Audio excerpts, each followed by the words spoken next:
Өмірдегі ең үлкен бақыт менің баламның, сенің балаңның үлкен оқу бітіріп дипломмен келгені емес. Ең үлкен бақыт ертең балаңның сәждеде жатып, Раббым, ата-анам мені бала күнімде бағып қаққандай, оларды өзің рахымыңа ала көр, деп саған дұға жасағаны міне нағыз бақыт. Жәннат, үлкен ләззат. Түннің ортасында тұрып, дәретін алып, тізесін бүгіп, алақанын жайып, саған дұға жасағаны міне нағыз бақыт.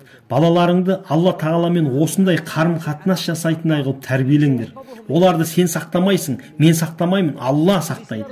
Оларды сен тамақтандырмайсың, мен тамақтандырмаймын, Алла Тағала тамақтандырады. Алламен байланыстырыңдар. Балаңның салихалы болуы жәннат. Хадисте келгендей, адам қайтыс болуымен амалдары үзіледі, тек 3 амалдан сауап үзілмей барып тұрады. Соның бірі салихалы ұрпақ. Ата-анасына дұға қылса, сауабы барып тұрады. Салихалы ұрпақ ол жәннат.